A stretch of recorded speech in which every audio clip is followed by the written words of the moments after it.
So this weekend, my ultimate goal, I'll give you a one-liner. What is my goal for this weekend? Is to show you the agency that you have in this battle. To show that you have some amount of power, have some amount of influence over this battle. It's not something that's happening to you. You actually get to participate in it. You get to actually fight the battle of anxiety actively. It's to show you what can you do, get really practical, and what are the steps to deal with anxiety. But we have a lot to cover to get into that. Before I intro our series, I want to do a few disclaimers. Anxiety has a wide range.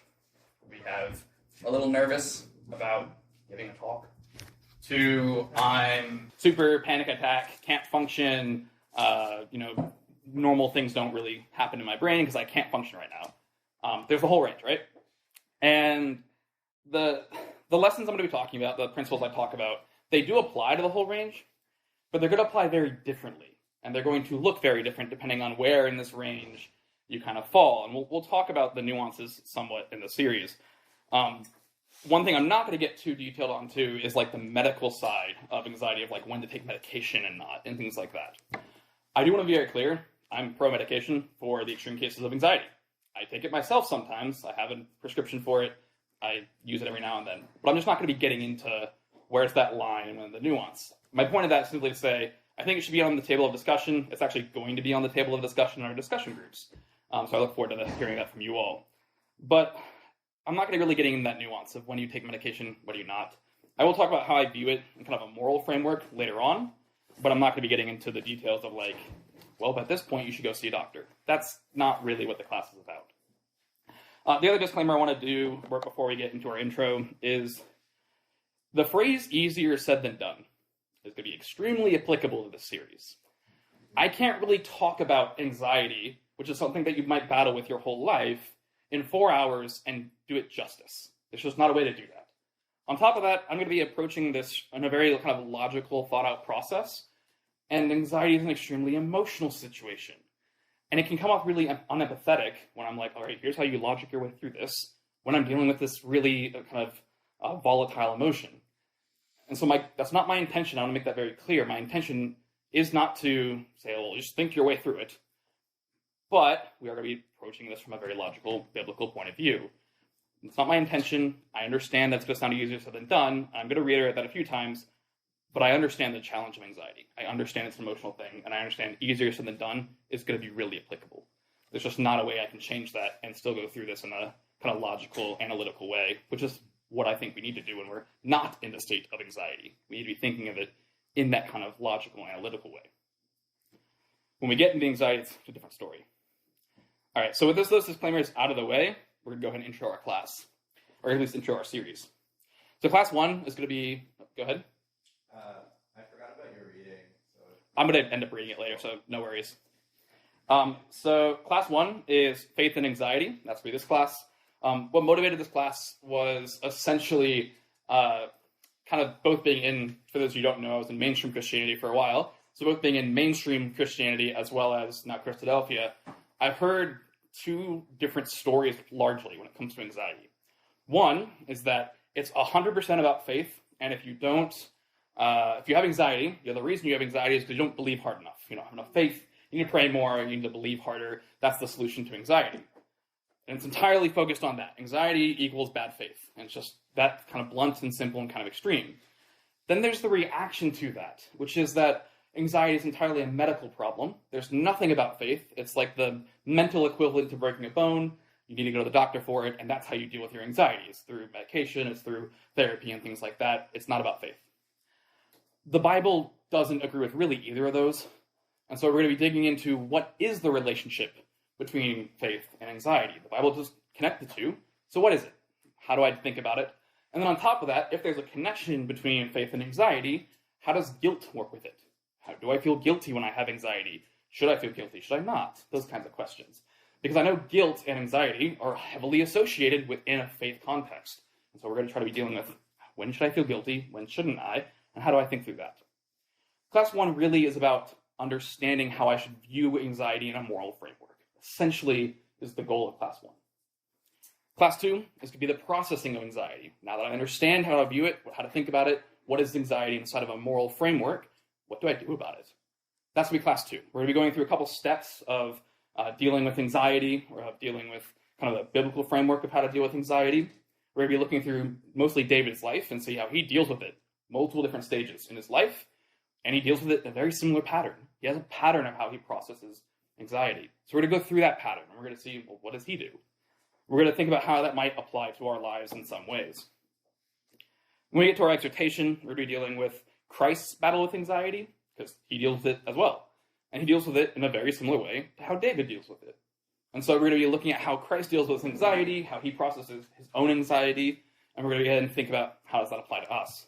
And the cool thing about Christ's story is you actually see that it gets easier as you process it more. As you put the steps into practice, the battle actually gets easier. Doesn't mean it goes away, but it does get easier. And so we'll see that in Christ's battle.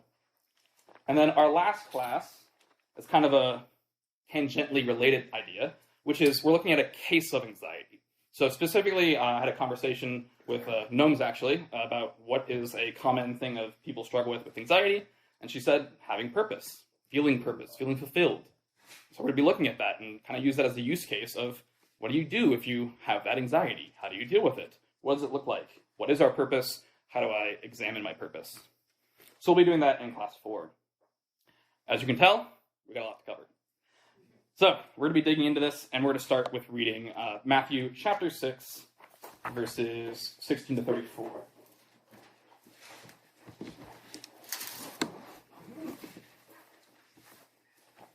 Again, that's Matthew chapter 6, verses 16 to 34. Okay, starting at verse 16.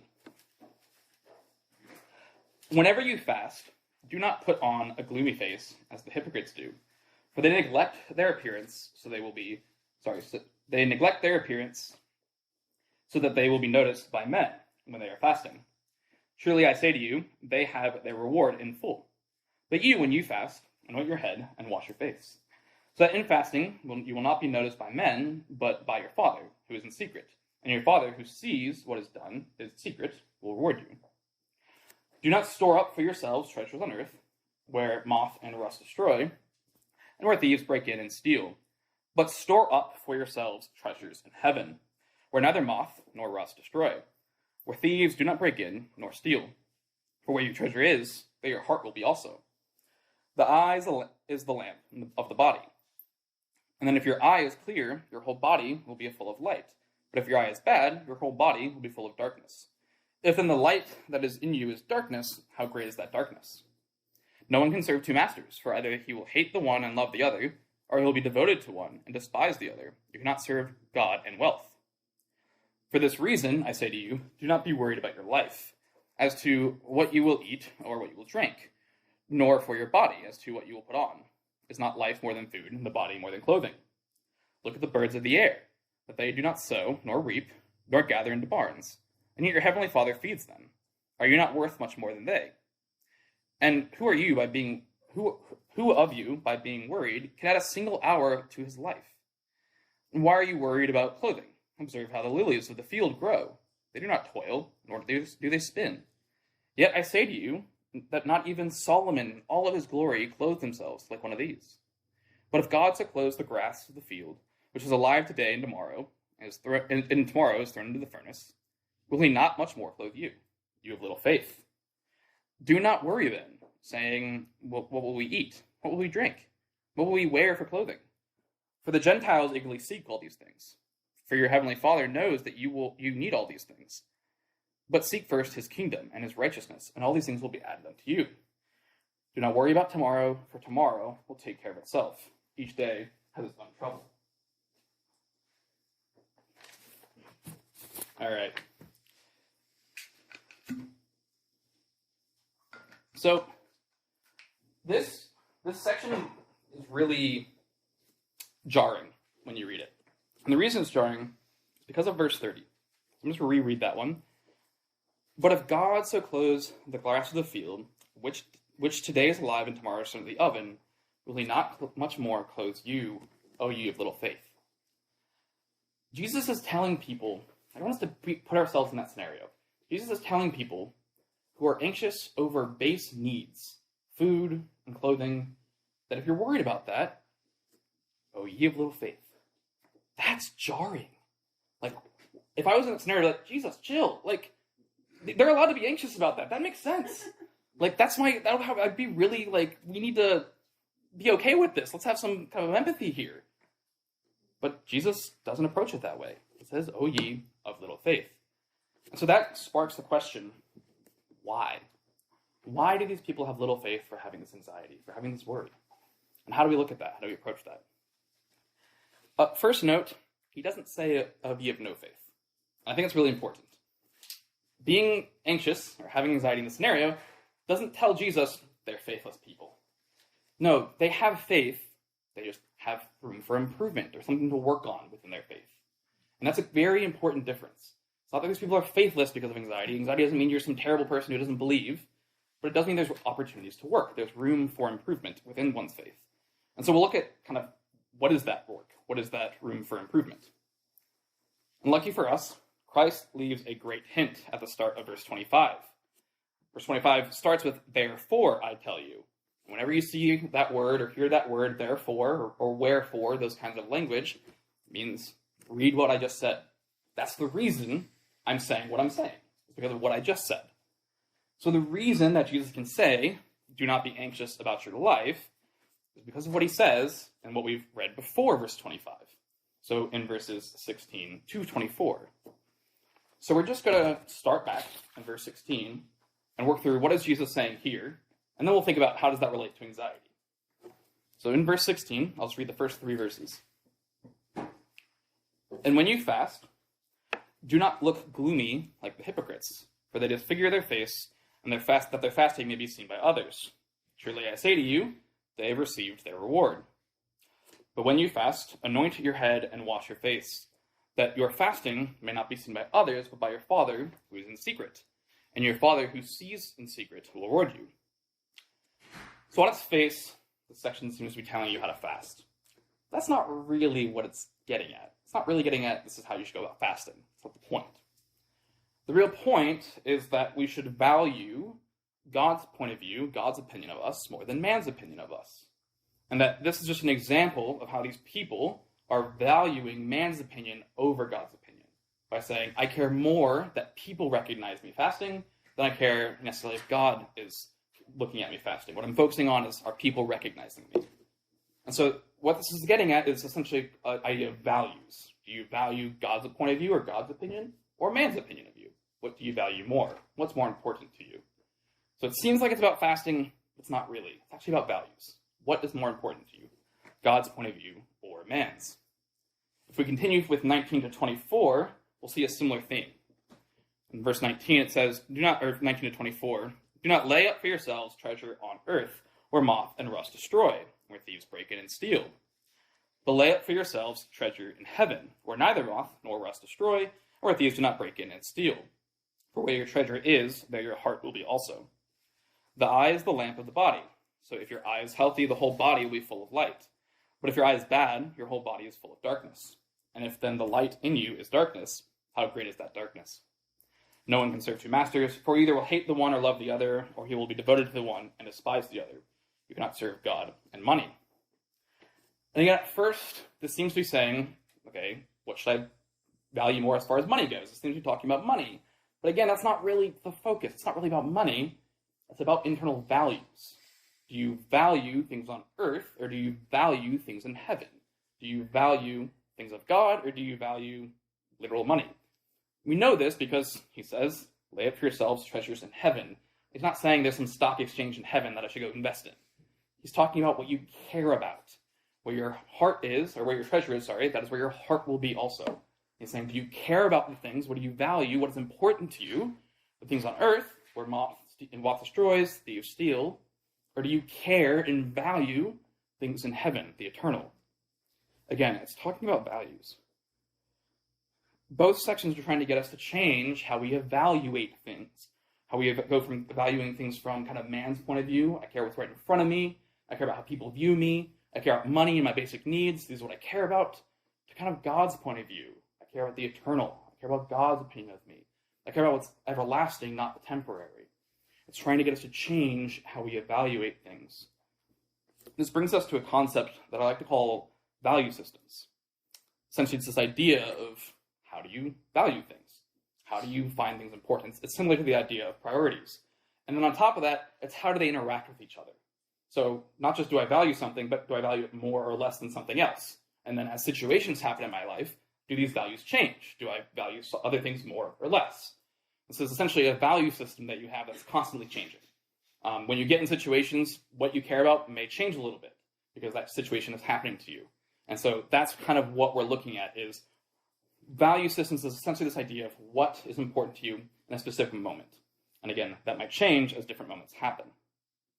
And this doesn't just have to do with religious beliefs. It's not just God versus man.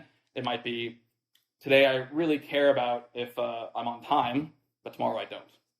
But very different things can fall in this value system. It's not just religious things or important things. It's kind of the whole range of everything going on in life.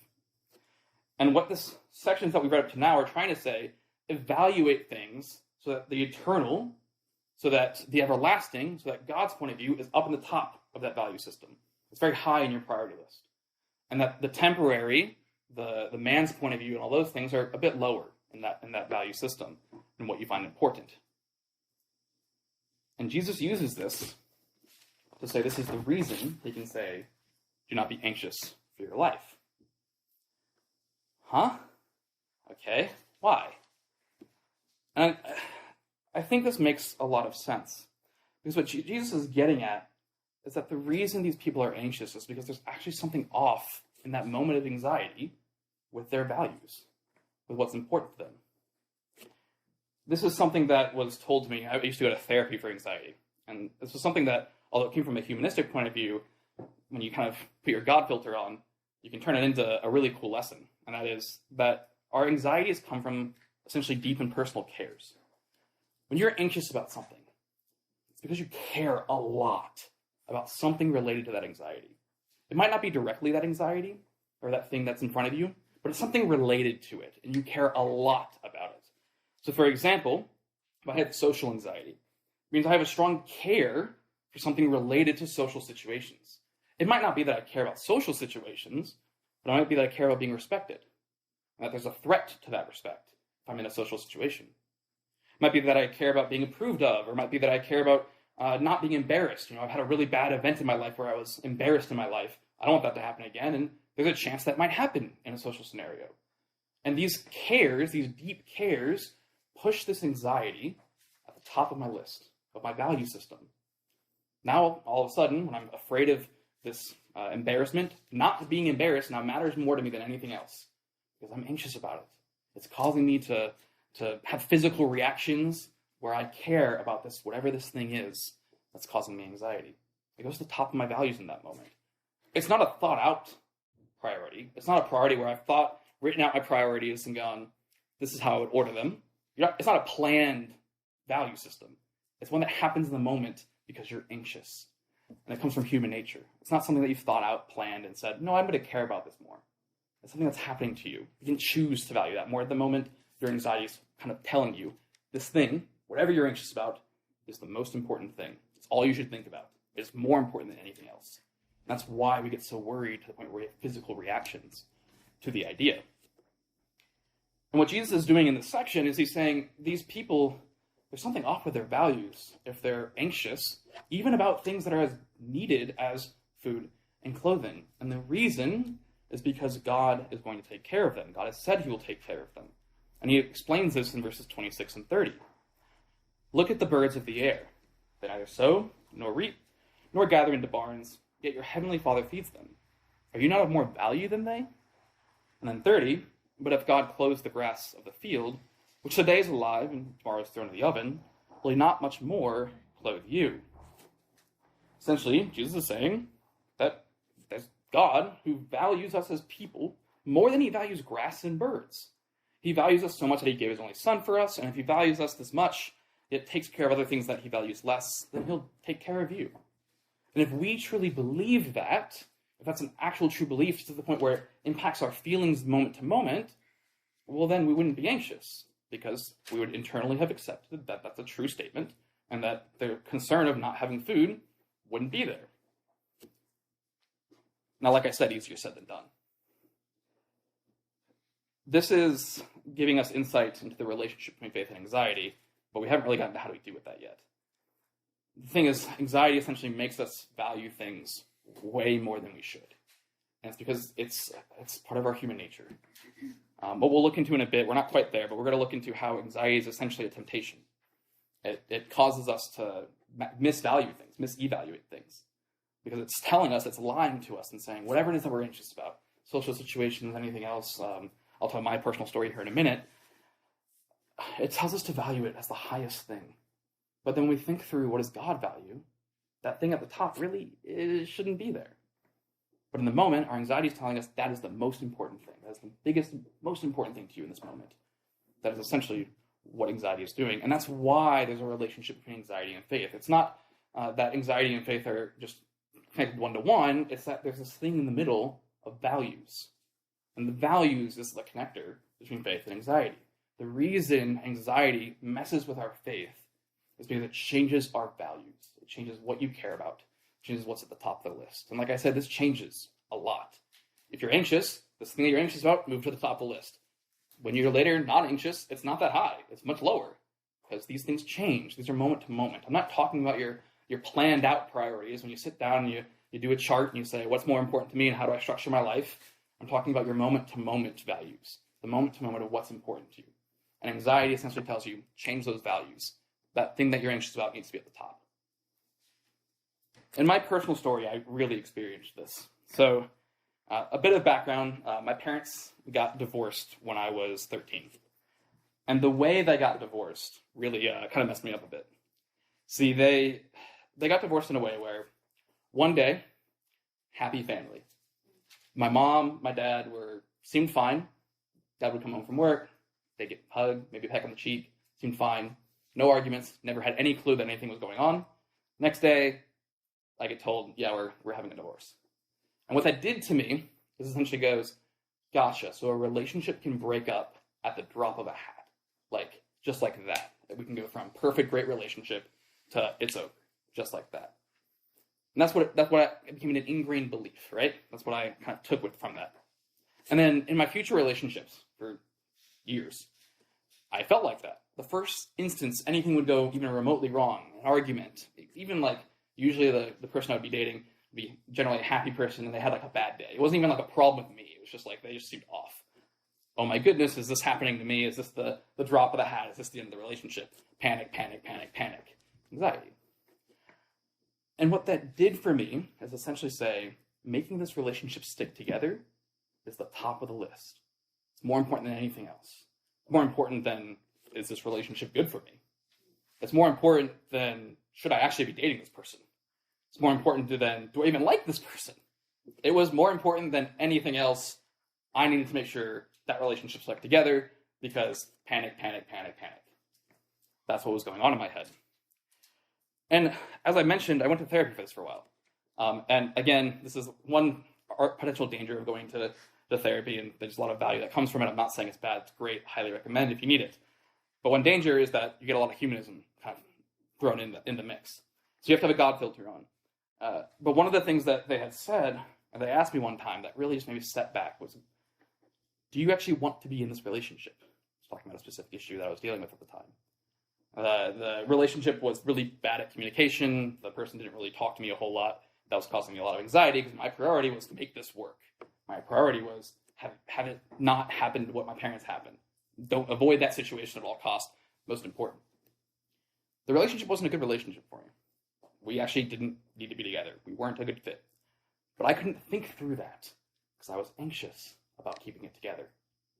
And so that was my priority. And that's the problem with anxiety. That's why anxiety messes with faith, because I wasn't thinking through, is this relationship a good relationship to mimic Christ in the ecclesia? I wasn't thinking through, is this relationship a good relationship to raise kids in the truth? I wasn't thinking through, is this relationship something that's going to help me be more like Christ and help her be more like Christ? Those thoughts were not in my brain when I was freaking out about, is this something that something going wrong? Panic, panic, panic. When I sit back and think about it, those are at the top of my list. But in the moment of anxiety, those drop, keep it together, goes to the top. And that's the relationship between anxiety and faith. That's the problem of anxiety and why Christ can say, oh, you have little faith, because in that moment, I'm saying faith takes a back seat, and my anxiety takes the front. Anxiety becomes the focus. That's why anxiety relates to faith. That's the reason that Jesus can say, oh, you have little faith, when dealing with anxiety. Now, that might seem harsh, but it's not that different than other temptations. It's not that different than anger or lust. And I think that's why Jesus puts this section of anxiety in the Sermon on the Mount, after talking about anger and lust. And so there's actually a lot of crossover of how we should think about how we should think about anxiety with how we should think about anger and lust. They do very similar things. Anger, essentially, when I get angry about something, is my human nature telling me whatever I'm angry about is worth being angry about, that I'm justified in being angry about it. It's telling me that's important enough that I should be mad about it, and that I'm important enough that it's worth getting mad about. It's lying to me in some way. It's telling me something that is actually bad, well, it's telling me it's good. Lust is very similar. It's my human nature telling me this bad thing that I shouldn't want is actually something you should want. It's my human nature telling me that I should evaluate things differently than how God evaluates things. Anxiety is the same. Anxiety says, evaluate things differently than how God evaluates things.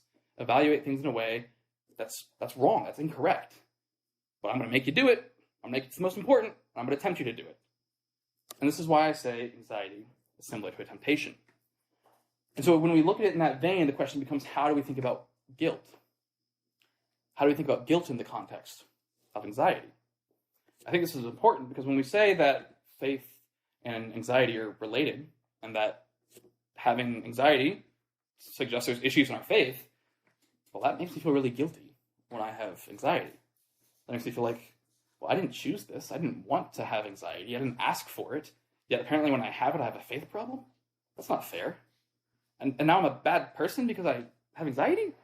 You start going through this kind of rabbit hole of thought. And so I want to make sure that we have a really proper understanding of how guilt works with this.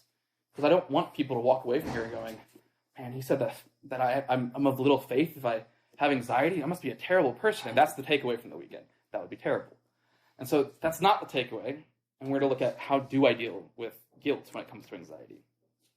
And so if anxiety is a temptation, I think it's really valuable to think about other temptations and how guilt work with them.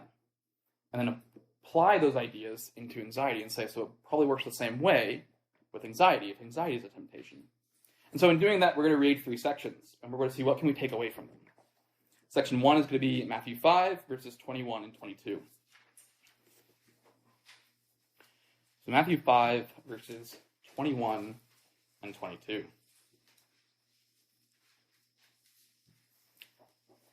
You have heard that it was said of those of old, you shall not murder, and whoever murders will be liable of judgment. But I say to you that anyone who is angry with his brother will be liable to judgment. Whoever insults his brother will be liable to the council. Whoever says, you fool, will be liable to hellfire. And then we're going to read a little bit further down, verses 27 to 30. You have heard that it was said, you shall not commit adultery. But I say to you that everyone who looks at a woman with lustful intent has already committed adultery with her in his heart. And if your right eye is causing you to sin, tear it out and throw it away. For it is better for you to lose one of your members than for your whole body to be thrown into hell. And if your right hand causes you to sin, cut it off and throw it away. For it is better that you lose one of your members than your whole body is thrown into hell. And in the last section, you don't need to flip there because it's just one verse, but it's Ephesians 4, verse 26. Be angry and do not sin. Do not let the sun go down on your anger. So we're going to take these 3 sections and go, what can we take away from them when it comes to guilt and sin versus temptation, all these ideas? How should we be thinking about it in kind of a moral framework? And we're going to apply those ideas to anxiety. So first thing is that anger, based off what we read in Ephesians, in and of itself, it's not a sin. It's not a sin to be angry, but it is a temptation. It's not something that initially demands repentance. However, it is something that should lead us to want to change, to want to get out of that spot of anger. It's not something that we should feel guilty in and of itself, but given it's a temptation, we need to work out of it. Staying in anger is not good. Jesus very clearly says in the first section that being angry and stewing in anger, not good. Even little acts of anger. You didn't kill the guy, but you said you fool, you talk behind their back. Those are still sins. So acting on it even in minor ways is a sin. However, just having anger in and of itself, not a sin. It's a temptation, but it's something that leads to sin. It's bad, but it's not something that you should feel guilty for or like you've transgressed about. Similar with lust, we cannot stew in it. We cannot sit in it. We cannot just look at someone and say, hey, I didn't do anything, I just looked. We need to work our way out of the temptation. We need to not just go, I'm tempted, but I'm not sinning, so I'm fine. It's, no, I'm tempted. That's close to sinning. I need to get out of this. You haven't transgressed, but you are in a state of temptation. We really get this idea when Jesus says that if your eye offends thee, to pluck it out or pull it out, depending on your version. Essentially, he's not saying you're sinning, that's bad, repent. What he's saying is you have this temptation that leads to sin. We need to take that out. And he's not saying stop sinning. He's actually saying work on the temptation. So this is a clear, really important point. He doesn't say don't commit adultery. He doesn't say don't murder. He says work on the temptation before you get there. Okay, so what does that mean for us, right? That means when we're angry, we actually need to stop. Before we get to the murder part, we need to stop and go, okay, I'm in a state of temptation. It's my responsibility to work on this temptation at the temptation level before it gets to the transgression level. I have to deal with it now while I'm just in a temptation state before I can even have the chance to get to the transgression state. I shouldn't feel guilty about being in temptation. That happens. It's part of human nature, but I need to deal with it while it's happening. Since we figure out whatever is causing the temptation of anger or lust and deal with it, work on it on a temptation level, don't wait for it to get to the transgression level. Deal with it in a temptation level. Deal with it with anger and lust, not murder and adultery. Yes, obviously don't do those other things. Don't do murder, don't do adultery. But Christ's point here is to say, deal with it before it gets there. Work on it earlier. Work on it when it's just a temptation. So let's apply some of these thoughts over to anxiety. This will tell us that having anxiety in and of itself shouldn't make you feel guilty. You shouldn't feel guilty because you have anxiety. That's the equivalent of feeling guilty because you have human nature. You didn't choose that. That's given to you. That was handed to you at birth. You had human nature. You didn't choose it. You didn't want it. We still don't want it. It's actually part of what we're trying to do is to change it. But you have it. You have human nature. It's going to make you feel anxious sometimes. It's going to make you want to change your priorities sometimes. It's going to want to make you misevaluate things sometimes. And you shouldn't feel guilty because of that. It's a temptation, and we have human nature. However, it's not something we're supposed to be okay with sitting in that state in. Outside of just the, it's uncomfortable, anxiety is not fun to be in, we also shouldn't want to from a moral perspective. There's a reason to get out of anxiety from a moral point of view. Because when we're in anxiety, we are tempted and somewhat misevaluating what is important and how important it is. We are changing what is on the top of our value list. When I was anxious in my relationships, what was most important to me wasn't what should have been most important to me. And so I'm tempted to then act on that, to then do something about that. For me, it was tempted to stay in relationships that were actively leading me away from God. That's not a good thing, but I was definitely tempted to do it because I had anxiety making me forget about everything else. So you're in this state of anxiety. It's a temptation. And we need to deal with that on a temptation level before it gets to transgression. This also means, similar to how saying mean words when you're angry, or looking upon a woman when you're lustful, these are minor transgressions. And similarly, acting on our anxieties can lead to transgression. And that's kind of a hard pill to swallow sometimes. For example, if I have social anxiety and someone in my meeting needs help, and I say no because I'm socially anxious, because I'm valuing my safety, for example, of feeling, I'm nervous about the social interaction, about being embarrassed, that's more important to me than helping my brother or sister. And so I'm not going to help them because I'm nervous about that. I would argue that's a transgression. That is something that we should feel a minor amount of guilt about. That's an aspect of guilt about. Because you've acted upon your misevaluation.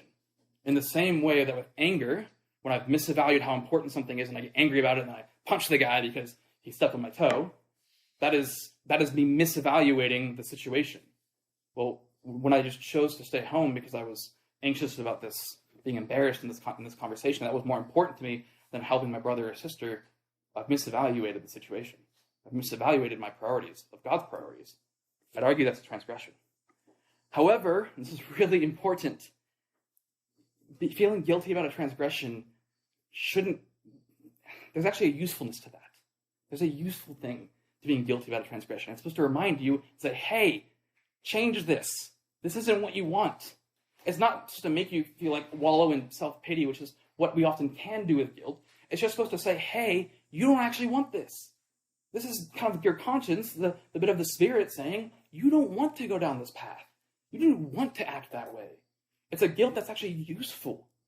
And the point of that, and recognizing that guilt, that's the role of guilt, is to say that when you've said, okay, well, I want to work on this on a temptation level.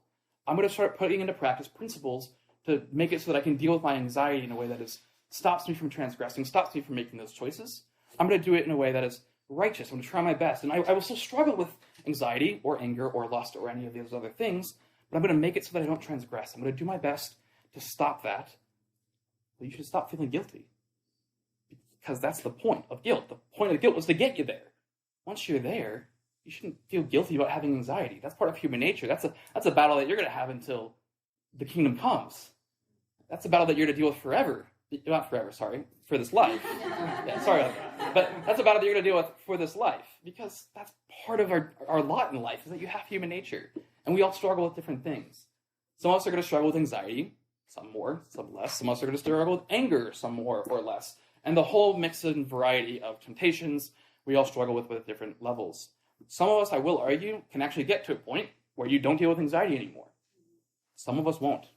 Some of us will get to a point where it's a little bit easier, but it's not necessarily gone. That's how temptation works. But what we do have a responsibility to do when we view it in the light of anxiety, when we view it in the light of lust, we have a responsibility to work on it in the state of temptation, in the anxiety. It's not just, as long as I don't act on it, I'm good. That's the same as saying, as long as I don't commit murder, I'm good. Or as long as I don't commit adultery, I'm good. Or, in the less extreme cases, as long as I don't say the bad words, I'm good. Or as long as I don't look upon a woman, I'm good. But that's not what Jesus says. He says, no. Deal with it when it's a temptation. So we have a responsibility to deal with it when it's a temptation. And that's what next class is going to be about when we get there is, well, how do I deal with it? You told me to deal with it. I got a responsibility to. What do I do about it? How do I actually deal with it? And that's what we end up doing in our next class. So just to kind of summarize what we've talked about so far, I want to first start with the kind of guilt framework. I want to work our way backwards. So the guilt framework we talked about was essentially that anxiety is a temptation. The way you view lust, the way you view anger or any other temptation, you should view anxiety in a very similar way. Because it's your human nature essentially lying to you about how important different things are. It's telling you to misevaluate how you view things. And then it's telling you to act on those misevaluations. It's saying that thing that's really important to you, yeah, make sure that stays important and do like things in your life based off that level of importance. For me, that was, again, in relationships. Make sure this relationship that's from a biblical point of view and a spiritual point of view, bad, but make sure it sticks together because it's the most important thing to you in this moment. Anxiety tells you to misevaluate things, and that is why it's a temptation. And we should view guilt in the same context, where you shouldn't feel guilty because you're tempted by something, but you should work on it while it's a temptation. That's the point, that you work on it. You don't work on it when it's a sin. That's when you should feel guilty. You work on it when it's a temptation. However, sins are going to happen. And when you feel guilty because you've acted on anxiety or you've acted on anger or lust or anything else, guilt should be there until you decide to work on the temptation and repent and say, I'm going to change. And then you should let that guilt go, because the purpose of that guilt has been fulfilled. Guilt is a useful tool, but once it's fulfilled its usefulness, get rid of it. It's not useful anymore. You shouldn't feel guilty for having anxiety. We're going to be in this battle for a long time. That's just how anxiety works. That's how temptation works. But when we transgress, guilt is there. It's useful to tell us to get back in the battle. Get back to work on this transgression, or on this temptation. And then we let it go, because the guilt isn't useful anymore. And that's, I think, the spot that a lot of people, me included in cases, mess up. We hold on to that guilt. We associate the guilt with the temptation and say, well, I'm tempted by this thing. I have anxiety. I have anger. I have lust. And therefore, I'm bad. I should feel guilty. Not quite. We should feel guilty when we transgress, but the guilt is useful to say, get back in the battle on the temptation level. And then moving back to how does anxiety and faith seem to relate? It relates by the connection of values. Essentially, when we are anxious about something, we are internally saying whatever it is we're anxious about, whatever aspect that we're anxious about, that is the most important thing. It goes to the top of our list. More important than things that God would say should be the most important. And that's why it relates to faith. It relates to faith not because, anxious bad or your beliefs changed or anything like that. It relates to faith because it changes how you evaluate things in life. It changes what do you find important and how important are they. It changes your priority list in the moment. We know that it doesn't change your big picture priority list if you were to go home and write it out and think about it. But in that moment of anxiety, you're not thinking about that list. You're thinking about whatever is the thing that's the top of your values, whatever is the thing that's threatening to you at that top of the value system. Next class, what we're going to do is we're going to work on, so what do I do about this? Cool, I understand it. I understand when I should feel guilty and when I shouldn't. I understand why anxiety is a problem and how it relates to faith and all those kinds of great things. What do I do about it? And I'm really looking forward to that class because that's the class where I'm really hoping to empower you all. I want to give you guys agency and show this is what I can actually do in this battle. Give you clear steps and say, that's what I can actually do. Because it's really hard to say, or really easy for me to say, hey guys, work on your anxiety, work on your anger, just work on this stuff. What does that actually mean? I want to give you guys real practical things from Scripture and then also from kind of my own personal experiences that say, this is how you can actually take steps in that direction and have power to really transform your mind. So that's going to be the goal of the next class. I really look forward to that.